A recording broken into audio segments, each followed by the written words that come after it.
The advice I would give to my younger self when you feel that pressure, try not to think about it and really enjoy what you do and think about how lucky you are to be there. I'm also very inspired by the new generation of DJs, and especially the Dutch DJs actually. It's kind of a full circle moment. It's very hard to please the purists. They have a certain view of you, and if you change it, they don't like you anymore. They're not very loyal or something. But for me, I'm still proud of what I did. Even the last 15 years, it's been amazing. Thijs, welcome to the RA Exchange. Yeah, thank you. Thanks for having me. Yeah, of course. An incredible pleasure. So I saw you play at Silverworks last night in London, and it was explicitly billed as a trance set. But I couldn't help but notice it felt like elements of trance mixed with like some more modern elements. Yeah. So my question is, if you're going to throw back, why not throw all the way back? Yeah, that's a good question. And I think for me, going back to trance, as people say, is what I played last night. It's like tap into the classics, but also get inspired by the trance music and try to make something new and fresh. Mm-hmm. So that's why that was the combination. And I think if you play a throwback set, it's just going to be not that interesting for me, I think. And I think I love playing the old music and get the memories and stuff, but to do that for 2 hours straight, I think a lot of people will like to hear something new as well, I think. Mm-hmm. So that's why I like to mix both. So do you feel like people don't connect as much now with like a more old school trance? Well, that's the thing. I really don't know. I don't know what the people think or how they connect with the music. I have my vision of what I want to play on the stage, and that's what I do. And after I know if they like it or not. But yeah. I just don't have a vision like I'm gonna play exactly this or customized to the crowd. It's more like it was built as a trance kind of set, but it was not built as just he's only gonna play trance classics. Right. So I think that's why it was for me so amazing to play like this, because it felt like everything connected. Yeah. Not just the old tracks. Yeah. No, it felt like a very cohesive set also, like a mix in a way that I don't know that you deliver all the time when you play. Mm-hmm. No, absolutely. It's for me a completely new way of DJing. So I haven't DJed like this in a long time. Yeah. So it's very exciting for me to be in this style of music, because there is a lot of new music coming out that is trance inspired, that it's not called trance like we used to know it back in the days. So I think that's really cool. I'm also very inspired by the new generation of DJs, and especially the Dutch DJs actually. It's kind of a full circle moment that there's so many young upcoming DJs from the Netherlands now breaking through, and new kinds of festivals in the Netherlands that really evolved the sound of trance music. It's like this groovier trance, and it's fast. It's like 140 BPM, and people like Kiki and Ben Wall and a lot of other young guys from the Netherlands are really breaking through in that style of music now, and it's really interesting for me to be part of that, because that feels to me like going back to my roots, but still in a 2026 version, and it's really what makes it exciting for me to play this music again. Did you feel like you were challenging yourself a bit to play in a different way this time? Absolutely. And for me, it's also an ongoing process. I just wing a lot of stuff. I just wing it. I just go on stage, and I know the first 2 tracks I'm going to play. Because then, you get comfortable, and then you see how the crowd reacts. Like last night, the sun was setting, and I was like, okay, I'm gonna throw in a couple of classics, which I didn't have planned before, like the Karen Overton one from the In Search of Sunrise series, or the Paul Oakenfold, the Tiësto remix from Sun and Sun. I didn't plan on playing those, but I saw the sun setting. I was like, the crowd, and I was like, I think they will appreciate this one. So I just spontaneously dropped it in there. Yeah. So I just never know where I'm going. Yeah. No, it felt live in a way that was really refreshing, actually. I think a lot of people are very happy you've returned to trance. And I wanted to bring up an interview that I saw you did in 2018 with Zach Sang. And I want to quote something that you said. Yeah. Uh-oh. So you were reflecting on trance as a trend, and you said, I would never go back to trance. I already did that. I've already done what I want to do in music, so why would I go back? I like the new Tiësto more, and I would rather keep the magic how it was there. So what has changed? Well, nothing. I think I still stand behind that. Okay. You know, because you can call it I'm back to trance, but I'm not just playing the old tracks from back then. Okay. So, and I think that's what people mistakenly think about me, that I play a lot of new music in my sets, and it's fresh, and it's like, it's trance, but it's not just trance from back in the days. And I think that's the big difference, and that's why I am back to trance, but I'm inspired by the music I used to play and produce back in the days, and not just play that stuff. And I think that's a very big difference, and that's probably a misconception of people. Like, so that's why I'm also curious to see how it will go. Like last night, how people think the set was. I think it went very well because they were screaming a lot, but you know, I just don't know, right? So, but it's really interesting. But I still stand behind that. Okay. I'm not back to trance and I think the magic back then is the magic back then. Like, you can never recreate the feelings you had when you are 22 years old and go to a club for the first time or a festival, and you hear the very first time your favorite track. 20 years later, when you hear that track, you have the same feeling maybe, but it's not going to be the same. And I think that's the beauty about music. Like, when you hear a track from the past, you're like, oh, I did that, or I was in love with that person, or I went through this phase in my life. And that's really special about when you hear those tracks again. And I think people always chase that. Okay, I want to test a theory. And I could be wrong, but I did notice when you were playing your set, like halfway through, you turned your hat backwards.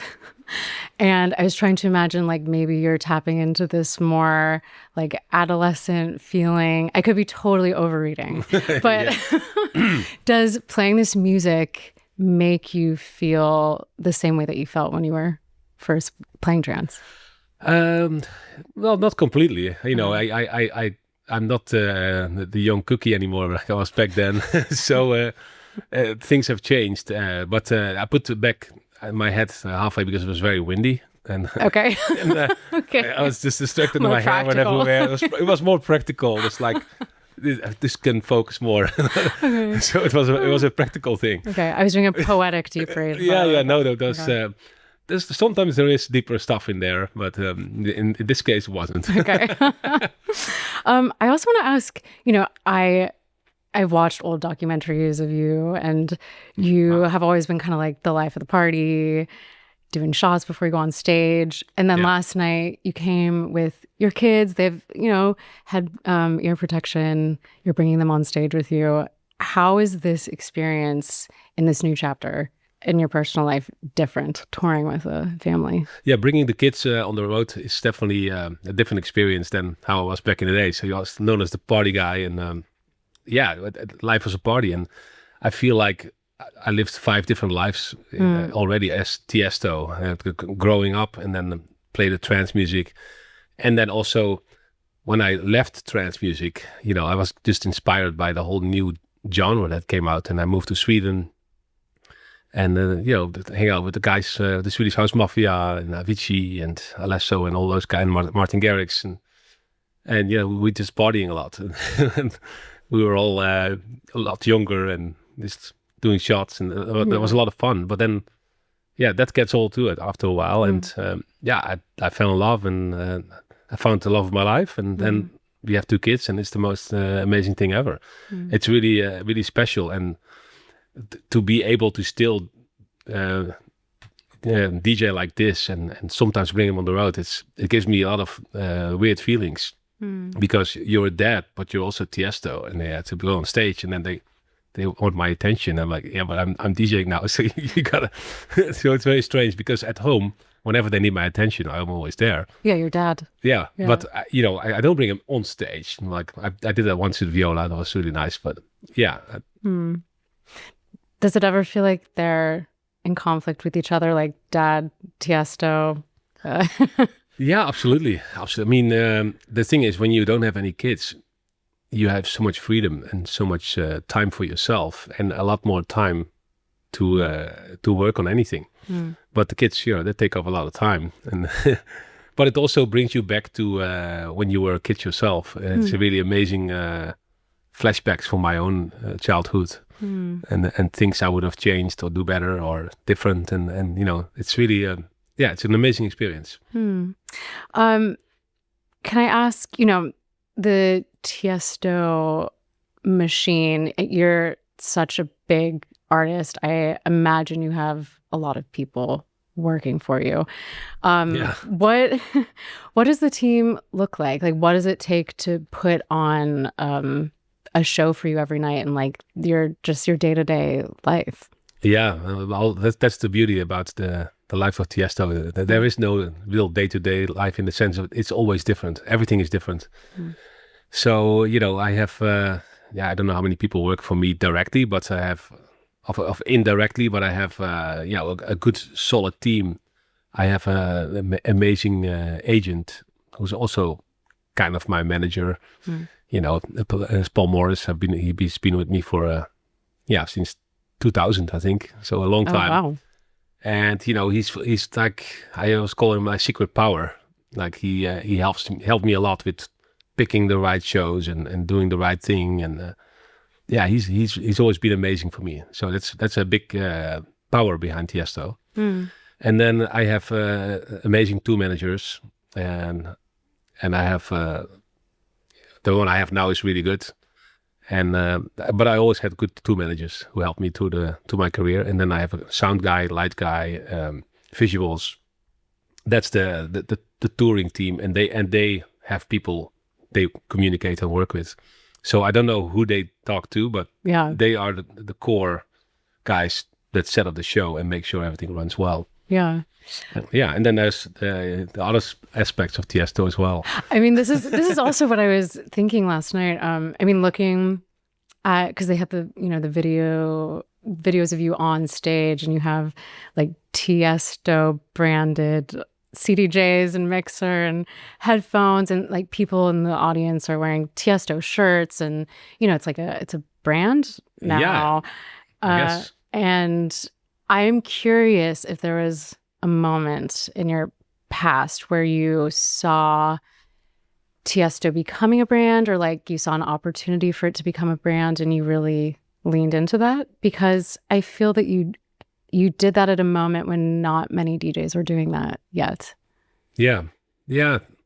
I don't think about it too much, but I don't see myself as a brand, because I guess I am a brand, and you think, it's I always do everything for my gut feeling. So I just feel like, for example, with the stickers on the DJ, there is the name of the DJ company there, like really bright. And I was like, well, this is such a, and people see me only from the back. So some people don't know who's DJing probably. So that's why I put Tiësto there. They know it's me.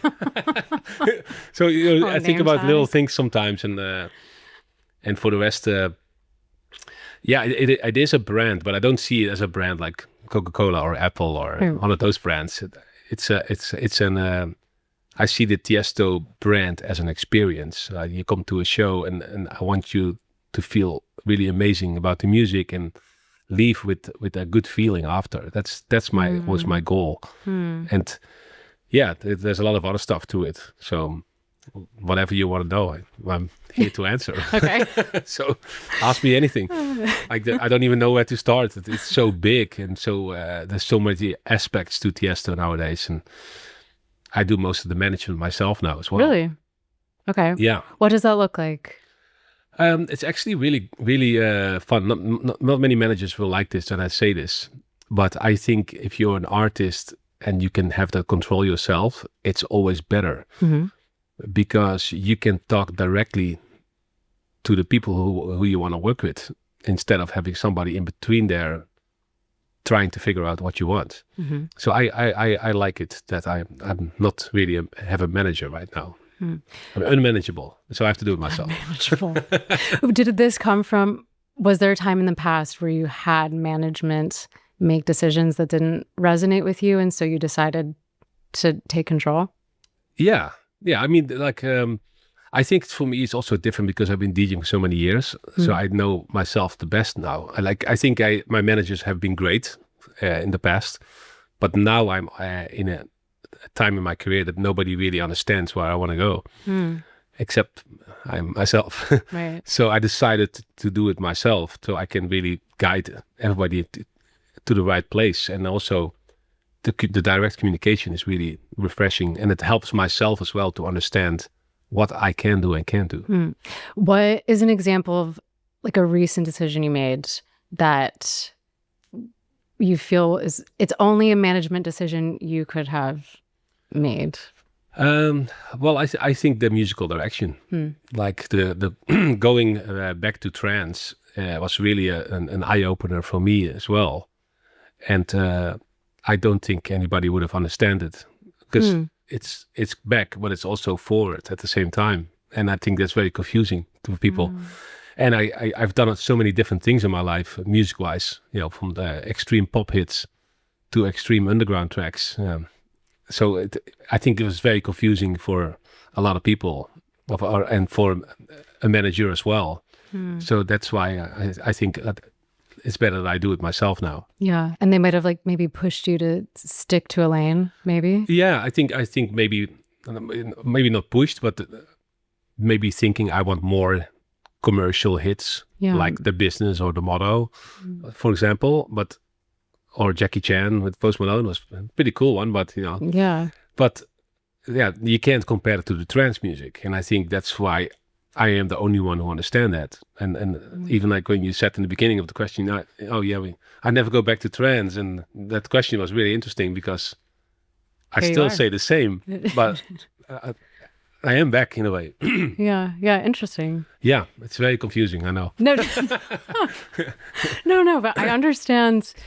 I'm in a bit of a different, more underground world, but I do feel, especially now, like there's pressure to be legible as one thing. I think especially because of social media, but like so people can like immediately understand what it is you do and who you are.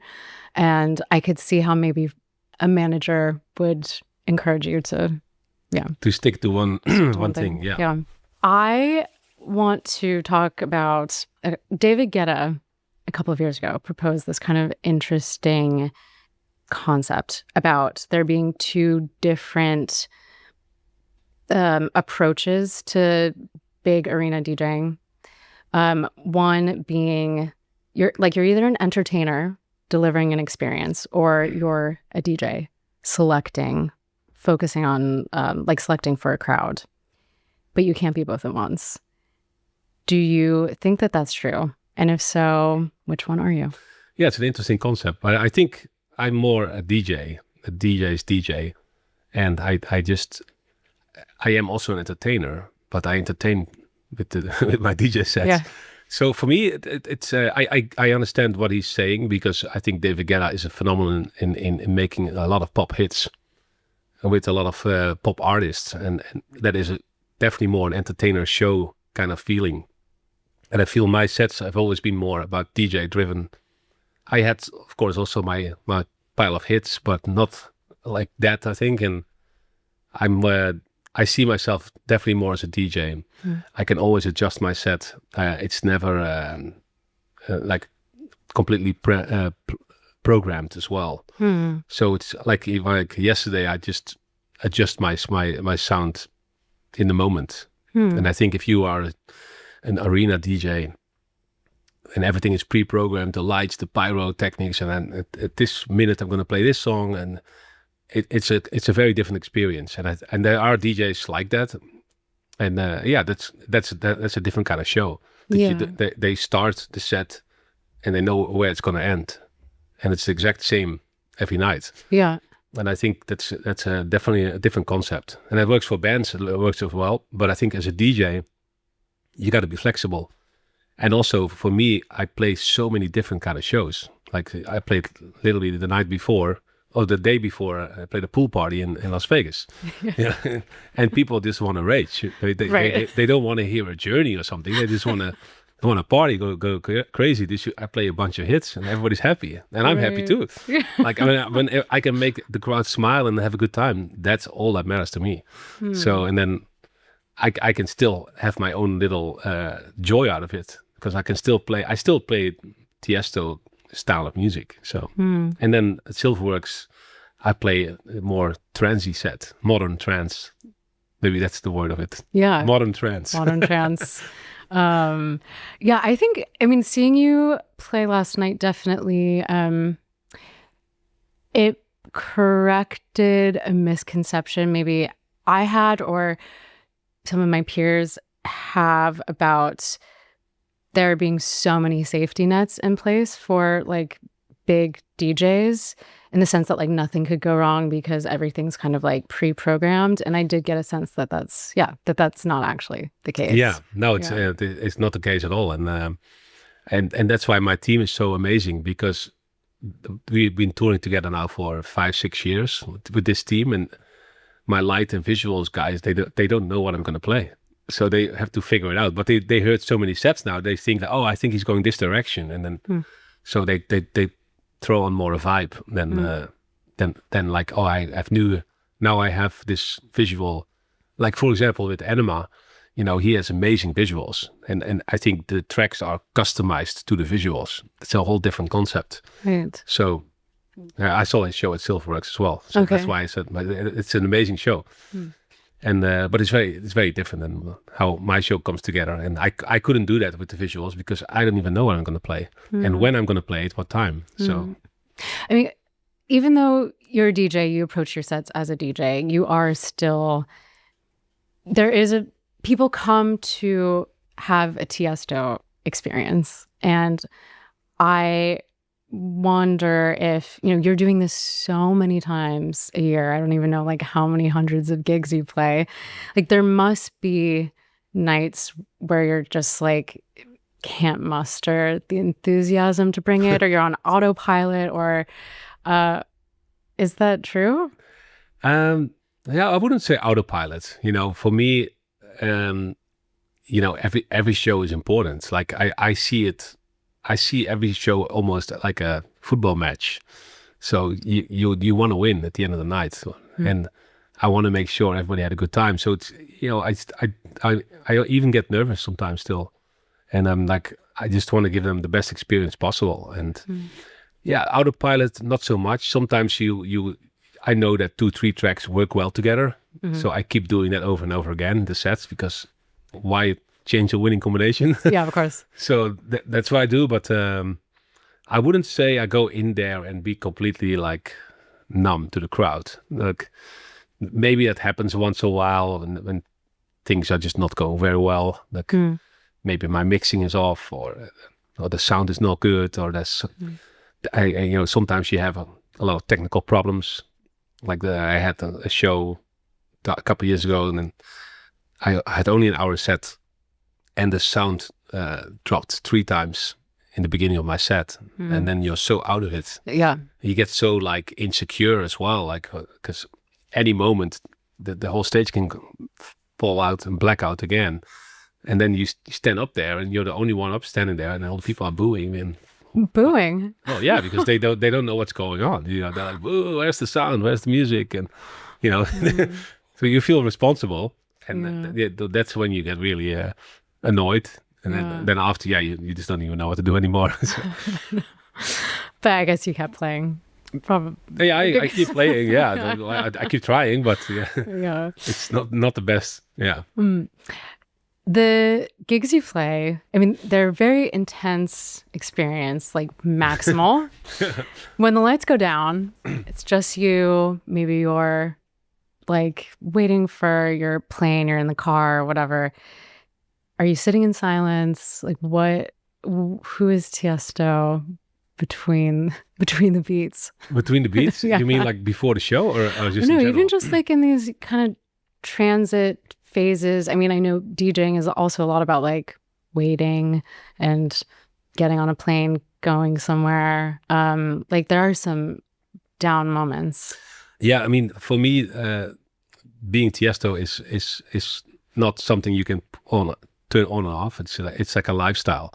So every day I think about Tiësto, of course, and about what kind of music I want to make, what am I going to play, where I'm going to play. So it's on your mind the whole time. Mm-hmm. The only distraction I have is my children, and and then sometimes I just turn it off when I just go for a walk or something.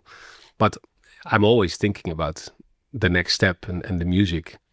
And at flying, I find it very relaxing because nobody can disturb you. Nowadays you have Wi-Fi on the planes, but before you didn't. Yeah. And I still barely use it. I just use it to be on my own and chill. And so I like the waiting around, driving the car, and it gives me some time for myself to reflect. So for me, it's really really fun actually, the traveling. Are you usually actually just sitting in silence? Do you put on like a podcast? Is there music you listen to? Yeah, I mean, I listen to a lot of like postmodern rock, chill music. I still listen to a lot of Sigur Rós music because I think it's so beautiful and so relaxing. It's like a spa treatment for my ears, I call it. Yeah, I listen to or Bon Iver. I used to listen to a lot. And that was like, one of my favorite albums as a teenager. Yeah, his first one. Yeah, the first one is so, and that kind of music that suits me, suits my ears versus the the high energy. And when you produce music, you listen to the same beats over and over again as well. So it's nice to listen to other stuff that's more very chill music. I listen to classical music and instrumental stuff. And what kind of classical?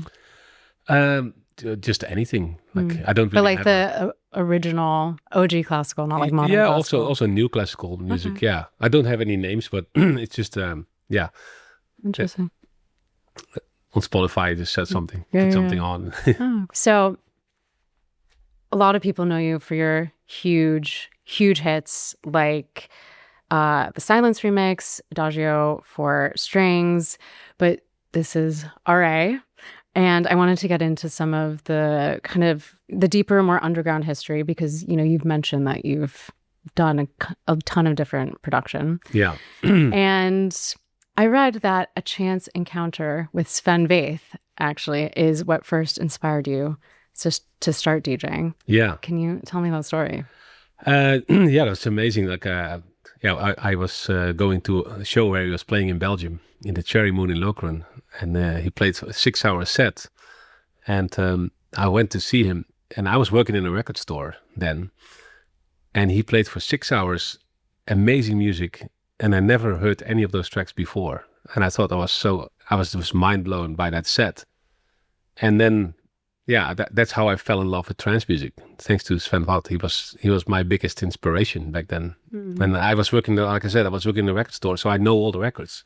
And he had records I've never heard before. And it was really a mind blowing experience. And I was like, this is what I want. This is the sound I want to play. Because before that, I was playing a bit all over the place. Like just strictly with the records, house records, Todd Terry, but also some trance records. But he inspired me to get into really one direction. So and his label was amazing. The first time I heard the Orange Team from Signal 6, the original version, is still one of my favorite records of all times back then. And many more. And he's always been a big inspiration. And I ran into him last year, and I thanked him again for being such an inspiration to me. Well, that must be quite a crazy experience to be, playing alongside him. I mean, or to even have a career that's, I don't want to say eclipsed, but you've, kind of consistently been. And what's also amazing to me that because I've been so different than he is. So for him, it might be strange to think Tiësto is inspired by me because he's the super cool underground guy. And he still is, right? And I went all over the place, so that might be strange.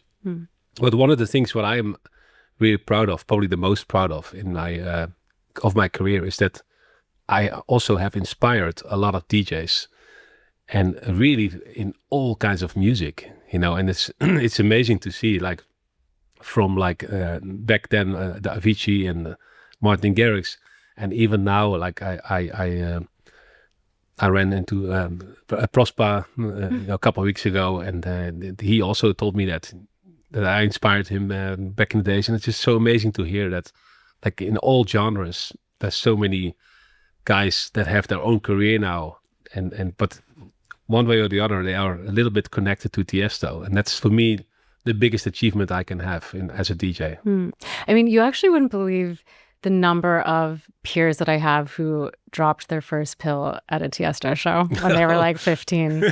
People who are in like really different kinds of electronic music or like noise or whatever. Yeah. So yeah, Tiësto unites. Yes. Okay. You were also producing Gabber at one point. Yeah. You had an alias called The Joker. The Joker, yeah. Yeah, that's a long time ago. When did that stop? Why did it stop? Yeah, I it was more like, it was not really the style of music I was going for, but I was producing in my bedroom, and I was helping other DJs to create Gabber music. That was really their sound. So I made a bunch of Gabber tracks, and I liked it for fun. I used to play in a club, and then the last record of the night was always a Gabber track. So I used to make something in the studio just to play at the end of my set. And then somebody heard those tracks and was like, well, you should release them. And that's why I didn't want to release them as Tiësto, because I don't even know if I had Tiësto already, the name. But and so I was like, okay, let's put it out as The Joker, because it was a little bit of a joke, but a serious joke. But, it was just not my style of music to play. But I did like producing it, because it has such a different energy. Yeah. When was the last time you DJ'd for a crowd of fewer than tens of thousands of people? And because I wonder if there's something that you miss about playing for small rooms like you did when you started out. Yeah, I mean, what I missed lately, I think, is playing longer sets. And that doesn't really matter how many people, because I like a big room. Like, it doesn't have to be 10,000s of people, but I like a good room. Let's, for example, say Universe in Ibiza. I think it holds 8,000 to 10,000 people. That's a nice modern room to play in. So I'm very excited to go there in August, and my set's going to be like at least 3 hours long. And I think I've missed that, because a lot of times I've played a lot of festivals like Tomorrowland and Ultra Music Festival, and you get an hour, 60 minutes, 75 minutes.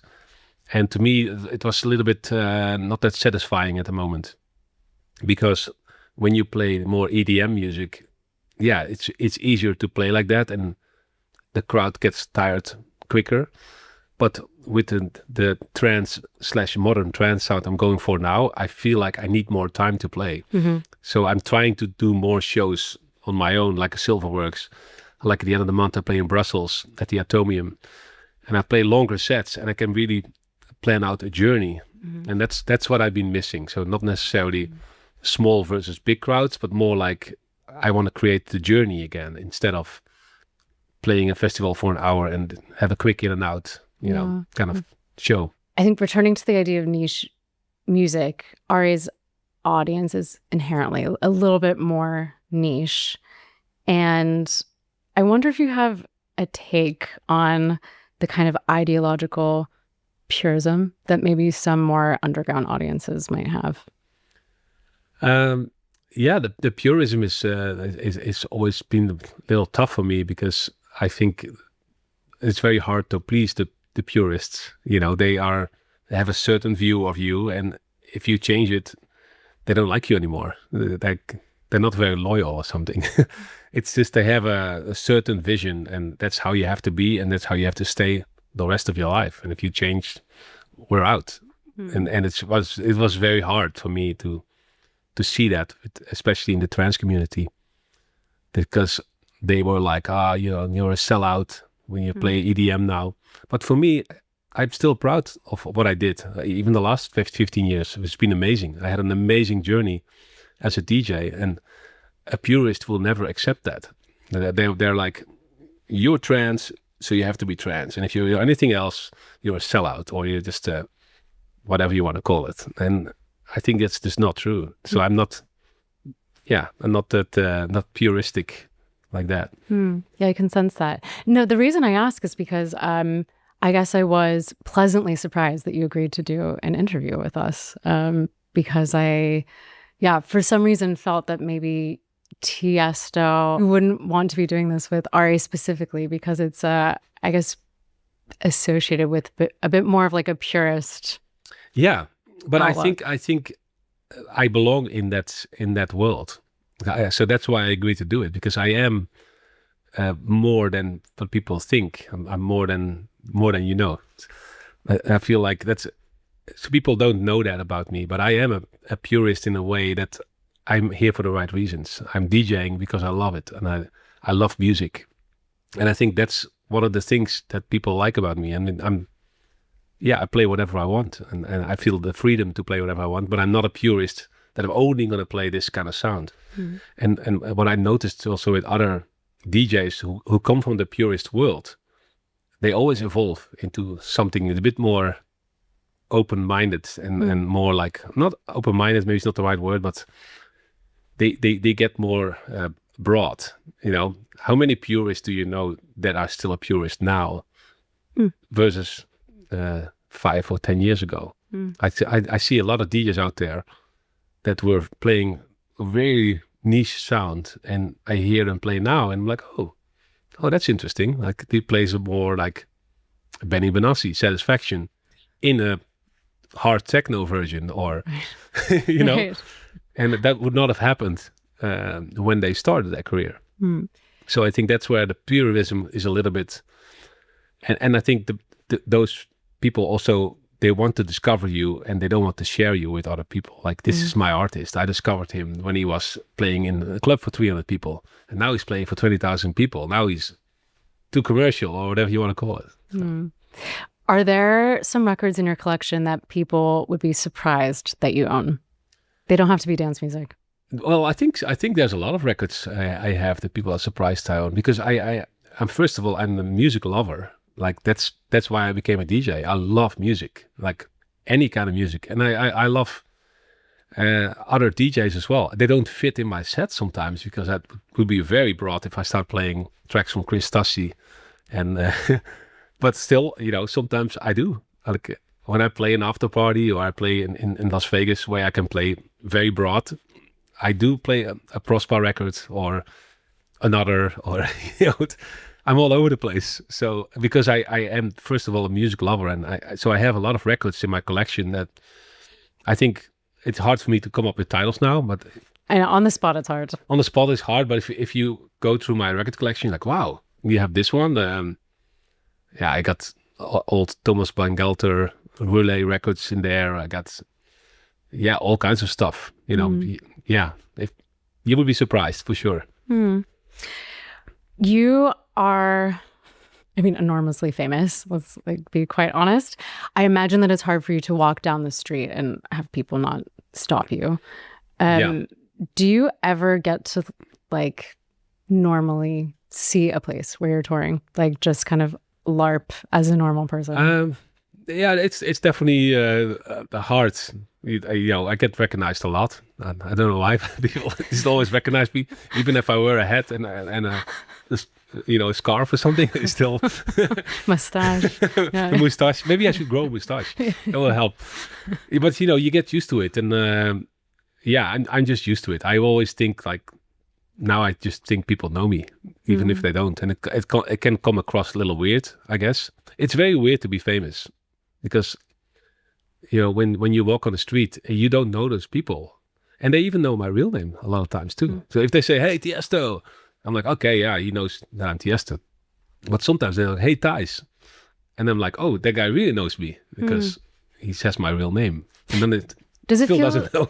Does it feel like almost like someone's crossing a boundary or something when they know, when they know your real name? And it definitely throws me off sometimes. Yeah, because it's like, oh, he knows me, but no, he just knows my real name. So it's definitely a thing. But I can actually still walk around pretty easily, Okay. like it's not too bad, but you got to take, I would say I take probably like 15, 20 pictures a day with people. Wow. Yeah. When I walk around here on the street, it won't take very long. But you usually will indulge people and stop and take a photo. I don't mind it. Sometimes I had a bad day, like, you didn't sleep much I only slept for 3 hours, and then I'm at the airport exhausted, and people are like, can I have a picture?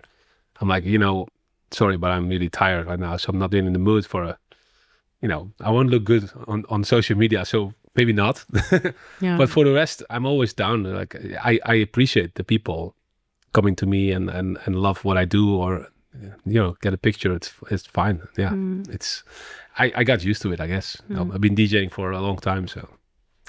After more than 30 years of playing for tens of thousands of people every night who treat you like a god, I mean, there's no way that can't change you on some fundamental level. Like, could you articulate how you've changed, having experienced that for so long? Yeah, I mean, I don't even know how it has changed. It has changed me a lot, of course. You get so much confidence out of it as well, and I think it's really special. I think I see sometimes DJs complain like, "Oh man, another flight. I gotta do this.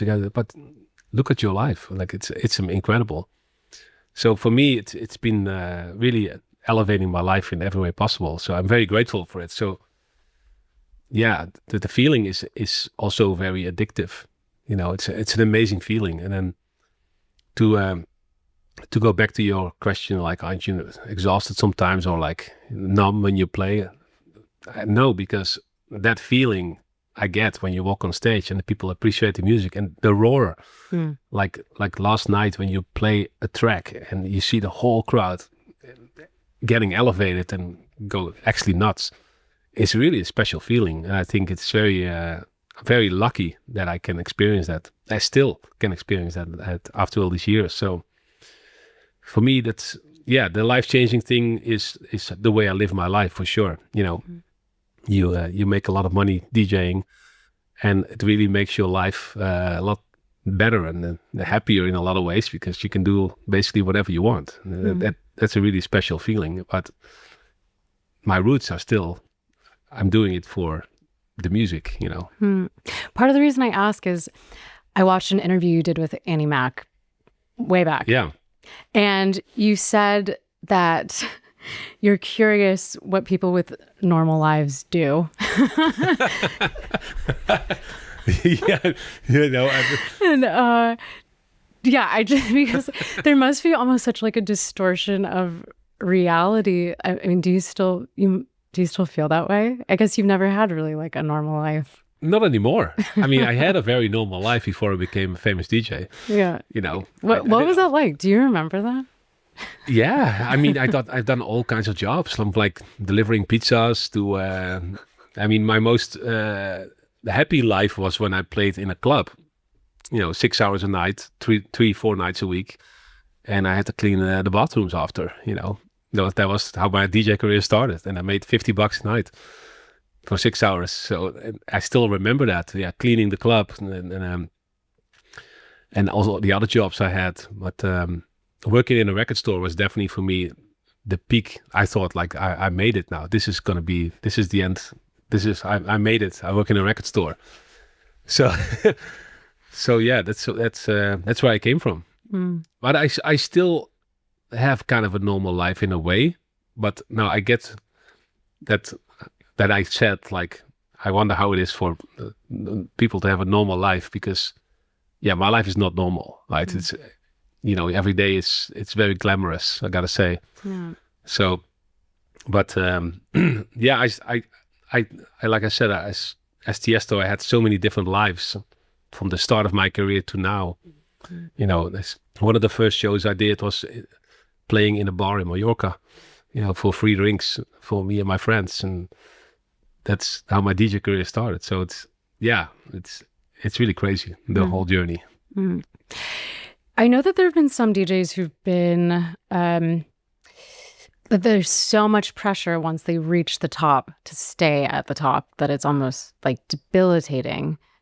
Do you feel that kind of pressure, like now that you've been at the top for so long, to keep your place there? I think yes and no. Because I love the competing factor of the DJing. Like, we are all friends, but we're also competitors. We all want to score that goal, and we all want to be the best at it. So I'm still very competitive in that way. But I don't have an ego that I love it when other DJs are doing very well. And what I don't have that pressure anymore now, because I feel like I've done so much, and I really still I enjoy it more now than when I was younger. Because when you are at the beginning of your career, when you just made it, let's say, for example, John Summit, or even Calvin Harris 10 years ago, I think you feel a lot of pressure, and you are anxious to stay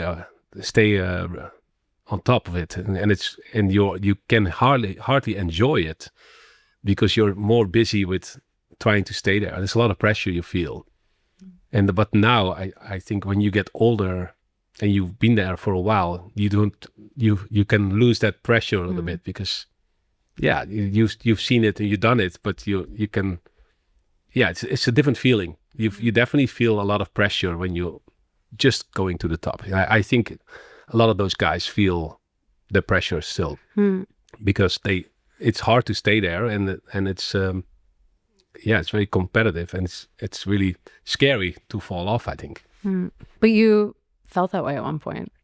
Do you remember feeling that way at any point? Yeah, no, I that's the advice I would give my younger self. Like I was always so nervous of like losing it all, or just like not be irrelevant anymore as a DJ, and just lose the interest from the crowd. My biggest nightmares I had was when you play a set and half the crowd just walks away. That's the worst feeling you can have as a DJ. So has that happened? A long time ago. It used to not happen very often, I gotta say, but I was booked at a hip hop festival. It didn't go very well. Before me was a hip hop act, and the place was packed. And the owner of the place was a big fan of Tiësto, but no one else was. So he was having a good time, but half the crowd left. So, but like I said, the advice I would give to my younger self for that, when you feel that pressure, try not to think about it, and really enjoy what you do, and think about how lucky you are to be there, and enjoy the moment with the crowd, and where you're at in your life, because it goes by so quick, and then you forget to enjoy it, and then you feel always the pressure, and you get a little bit more you can get depressed from it, I think. And when while you are on top of it, you would think like, you got to enjoy it. And I think that's what a lot of DJs forget sometimes, because they always think about the next thing, but live in the moment and enjoy it is very important. And that's what I do now. I feel like now I don't care in that way. I just, people are happy to see me, and I'm happy to see them. It's like we have this amazing interaction. As soon as the people start walking away, then I think it's time for me to hang it up. Okay. Are you scared of the moment when you're going to have to hang up your hat? Yes, I'm very scared of the moment, and I try not to think about it. And that's that's the pressure thing from the past. And when I was 35, I was like, when I'm 40, I'm going to be so old, I won't be DJing anymore.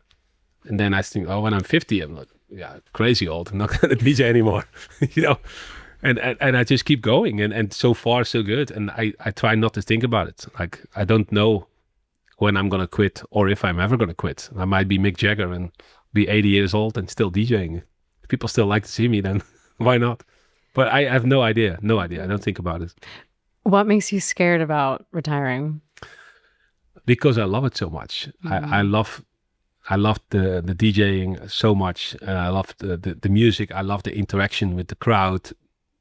and talk about DJing and music. It's really my life. I don't know anything else. I've done it since I was 15.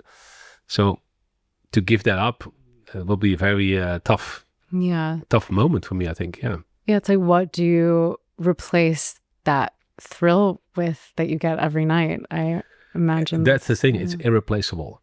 It's really a very unique feeling to be up there and have the crowd in the palm of your hand and just they go nuts on what you play and you feel it and that energy goes through you, and it's really an irreplaceable feeling. Like there's nothing it will be a deep gap when you the good thing for me is that I've done it for so many years that I can give it a place, I think, where I have peace with it if that ever happens. And I have a beautiful life besides of it now too. Like I have 2 beautiful children I'm very happy to spend time with, and I travel still a lot, and I love still making music as well. And so it's I don't think I'm going to quit anytime soon. So, well, we'll see. 12 years ago, you said you wanted to play every country in the world. Have you done that? Not yet. It's still a goal. I haven't played every country in the world yet, and some countries is hard to get to. Sure. But it's definitely on my bucket list to do that, and hopefully I'll get there one day. It's the world is just in a tough place. So there's a lot of countries you can't even go even if you want to. Yeah. Like for example, I have a lot of fans in Iran. I was literally just thinking maybe that's someplace. That's definitely I would love to play in Iran. It's I get a lot of messages from people from Iran, and then they love my music there, and I would love to go there and play a show. But I don't think it's very possible right now or in the near future. But that's definitely a country I would really like to go. I heard you are playing in Lebanon soon. I was going to. It was already planned, but then the war broke out, so it's so we had to postpone the show. But I love Lebanon as well. I love playing there. It's a beautiful country and people and also the music. They love the music there. So it's it used to be one of my favorite places to go to. I think now I just don't think I can. I see some DJs still go, but I just feel like for me that's not the right moment to go. So it's tough. If you can imagine, you never broke internationally. You just stayed a local DJ. Would you still be doing it now? Yeah, I guarantee it. I would still be DJing. I liked my life a lot as a local DJ, and I'm working in a record store as well. Because for me, it was almost like the same thing. Like I would sell records to other DJs, and they would play them out and come back on Monday and hang out with me in the store and talk about how the weekend was and which record went crazy. I mean, I love talking about records and the music, and sometimes I miss the days that I was working in a record store, because it was a really special time for me, and I had all DJs from all over the world come there sometimes, even like guys like Jeff Mills, and it came to the record store, so it was pretty impressive to work there, and all the famous Dutch DJs back then used to come to the record store, so I learned a lot from them. So, but I would definitely still be a DJ if I can. I probably had another job next to it because, as a local DJ, there's not much money to be made. So, and you still have your monthly cost then. So I would definitely do other jobs. I've never been too lazy to work. And I think what they also say, the famous saying is, hard work beats talent when talent doesn't want to work hard. And I think in the DJ world, it's really a thing that, you can have a lot of talent, but you still have to work really hard as well. And some guys, that's also the advice I can give, that, don't feel too good for anything, if somebody wants you to play here or there, and you don't think, oh, I can't do that, because it's always good to take any opportunity you can get, because you never know where it takes you after. Well, maybe a record store could be a retirement plan for the future. You come full circle. It's full circle. Tiësto record store. Yeah, I mean, I think some people like to have a bakery, and I would like to, maybe I retire in a record store. The problem is that nowadays everything is digital, Like records are making a comeback. I bet people would buy a record from you. Yeah. I mean, that was really a fun place. And I would play the records for the DJs. And then you get like 5 records. That's it. You had 5 of them. And then like, you have like 10 DJs in front of you. And then you play the record. And then you have to put your hand up, the guys who want it. Yeah, because you only had 5 and it's 10. So you were like, yeah, me, I want this one.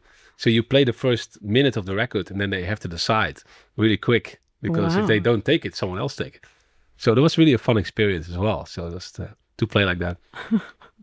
Cool. Well, Tiësto, it has been great to speak with you. Thank you so much for being here. Thanks for having me.